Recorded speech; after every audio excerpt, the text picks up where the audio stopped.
Mutton குழம்பு எப்படி செய்கிறதுன்னு பார்க்கலாம். இது எங்கள் ஊர் ஸ்டைலில் செய்கிறது. மட்டன் நான் ஒரு 1/2 கேஜி எடுத்திருக்கேன். அதை பார்த்திங்கன்னா தேவையான அளவுக்கு உப்பு, மஞ்சள் போட்டு வேக விடுறேன். இதுக்கு நான் ஒரு 1/2 டம்ளர் தான் தண்ணி விட்டிருக்கேன். விட்டுட்டு ஒரு 4லேருந்து 5 விசில் விட்டு எடுத்துகிட்டு வந்துடலாம் குக்கரில்.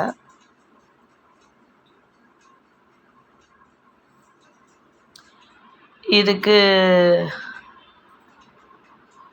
1/2 கிலோ மட்டனுக்கு வந்து ஒரு 200 கிராம் சின்ன வெங்காயம் உரித்து வச்சுருக்கேன். அதை பொடி பொடியாக கட் பண்ணிக்கணும்.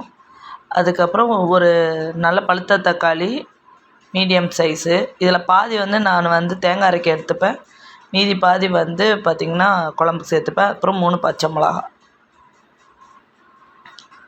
தேங்காய் வந்து பார்த்திங்கன்னா நான் வந்து திருவுறதுக்கு பதிலாக பொடியாக கட் பண்ணிவிட்டு அதில் வந்து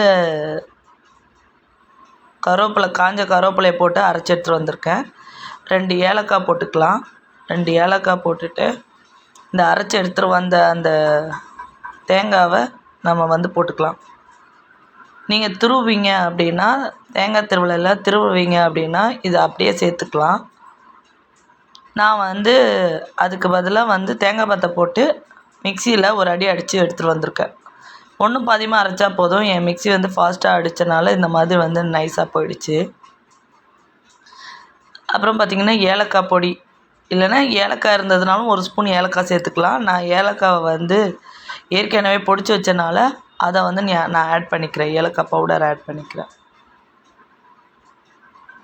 இதை நல்லா ட்ரையாக ஃப்ரை பண்ணிக்கலாம்.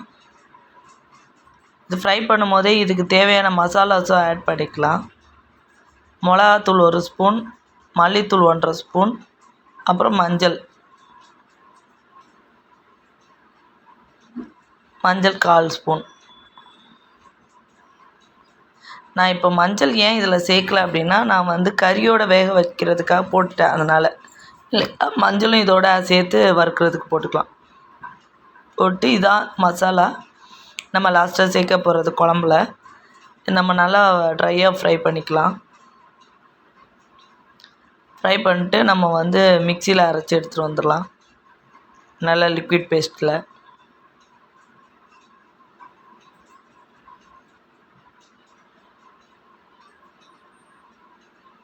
கரைஞ்சிடக்கூடாது. அதனால் நல்லா ட்ரையாக வந்து தேங்காய் வந்து நல்லா வறுபடணும். மசாலா எல்லாமே இது அவ்வளோ டேஸ்ட்டாக இருக்கும். இது வந்து பார்த்திங்கன்னா சாப்பாட்டுக்கு மட்டும் இல்லை, எப்படிப்பட்ட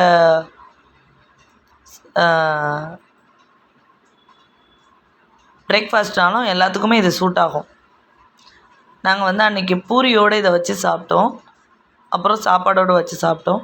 நீங்கள் பூரி, தோசை, இட்லி, இடியாப்பம் எதுக்குனாலும் இது சூட் ஆகும். இப்போ நான் வந்து கடாயில் 1/2 கரண்டி எண்ணெய் விட்டுருக்கேன். அதுக்கு ஒரு 1/2 ஸ்பூன்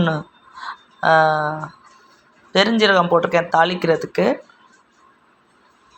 அதோடு வந்து ஒரு ஸ்பூன் 1/2 ஸ்பூன் இஞ்சி பூண்டு பேஸ்ட் போட்டுக்கிறேன். இது நல்லா வதக்கிக்கலாம். வதக்கிட்டு நான் உரித்து வச்சுருந்தேன்ல வெங்காயம், அதை பொடி பொடியாக கட் பண்ணியிருக்கேன்.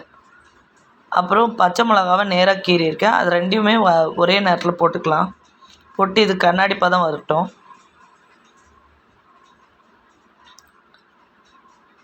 இந்த டைமில் நம்ம தேங்காய் வந்து அரைச்சி எடுத்துகிட்டு வந்துடலாம். அதில் வந்து பாதி தக்காளி அதில் போட்டுக்கலாம், பாதி தக்காளி இந்த குழம்புல சேர்த்துக்கலாம். ஏன்னா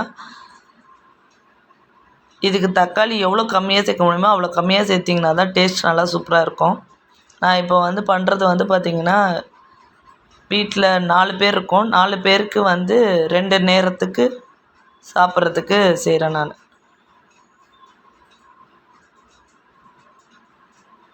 அதான் 1/2 கிலோ மட்டனுக்கு எவ்வளோ தேவை அப்படின்றது தான் நான் சொல்கிறேன்.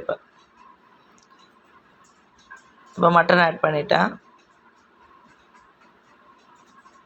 தக்காளி ஆட் பண்ணோடனே நான் பாருங்கள் மட்டன் ஆட் பண்ணுறேன். நான் வீடியோ எடுத்துகிட்டு இருக்கும்போது கரண்ட் போயிடுச்சு. அதனால தான் உங்களுக்கு இந்த மாதிரி டல் ஃபினிஷில் தெரியுது.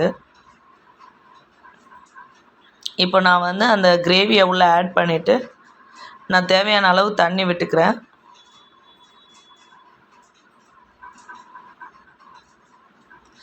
மிக்சிலேயே அந்த மசாலாஸ் இருக்கும்ல, அதனால் நான் மிக்சியை வாஷ் பண்ணிவிட்டு அந்த தண்ணியை சேர்த்துட்டு அது ஒரு கொதி வந்த உடனே மூடி போட்டு மூடிடுறேன்.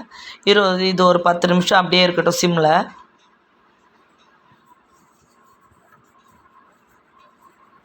இப்போ கரண்ட் வந்துடுச்சு. நான் அதை ஓப்பன் பண்ணி பார்த்தேன். நல்லா கொதி வந்துருச்சு. இப்போ ஃபுல்லில் வச்சுருக்கேன். ஃபுல்லில் ஒரு 15 மினிட்ஸ் இருக்கட்டும். நல்லா எல்லாமே வந்து மிக்ஸ் ஆகி வந்து தண்ணியுமே வந்து திட்டமாக குறைஞ்சி வரும். ஸோ அதுக்காக இதுக்கப்புறம் மட்டன் பெருசாக வேகணும்னு அவசியம் இல்லை. நம்ம குக்கரில் வெந்துருச்சு. மசாலாவோடு மிக்ஸ் ஆகி அது கொஞ்சம் வந்து எல்லாத்தோடையும் உப்பு காரம்லாம் பிடிக்கிறதுக்காக தான் நான் இதெல்லாம் பண்ணுறேன்.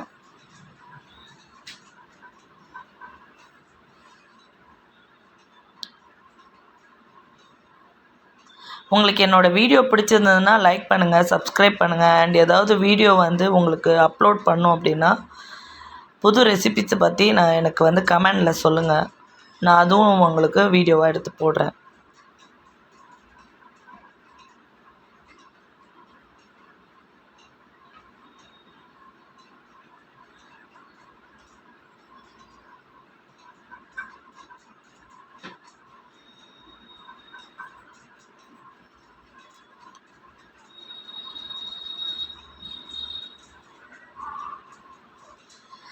நான் எப்போவுமே நான்வெஜ் மண் சட்டியில் தான் பண்ணுவேன்னு சொன்னேன். நீங்கள் மண் சட்டியில் ஃப்ரை பண்ணாலும் நல்லா தான் இருக்கும்.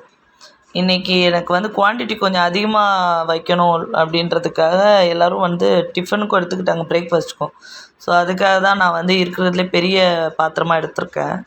அதனால தான் நான் நான்ஸ்டிக் யூஸ் பண்ணியிருக்கேன். இல்லைன்னா உங்களுக்கு வந்து மண் சட்டியிலே பண்ணியிருப்பேன். இதில் பண்ணி சாப்பிட்றத விட அதில் செய்யும் போது தான் டேஸ்ட்டும் கூட கொஞ்சம் நல்லாயிருக்கும். ஓகே, ஓரளவுக்கு வந்து வெந்து வந்துருச்சு. இப்போது இந்த தண்ணி ட்ரை ஆகிடுச்சுன்னா, தண்ணி வந்து ஓரளவுக்கு வற்றி வந்துருச்சுன்னா குழம்பு ரெடி ஆகிடும். நமக்கு வேறு எதுவுமே சேர்க்க வேணாம் இதுக்கப்புறம். நான் ரெடி ஆன உடனே மட்டும் ஓப்பன் பண்ணி காட்டுறேன். பாருங்கள், ஓரளவுக்கு ரெடி ஆகிடுச்சு. இப்போ ஓரத்தில் இருக்கிறதெல்லாம் ஒரு தடவை மிக்ஸ் பண்ணி விட்டுட்டு இன்னும் ஒரு 1 மினிட் விட்டுட்டு ஆஃப் பண்ணிடலாம்.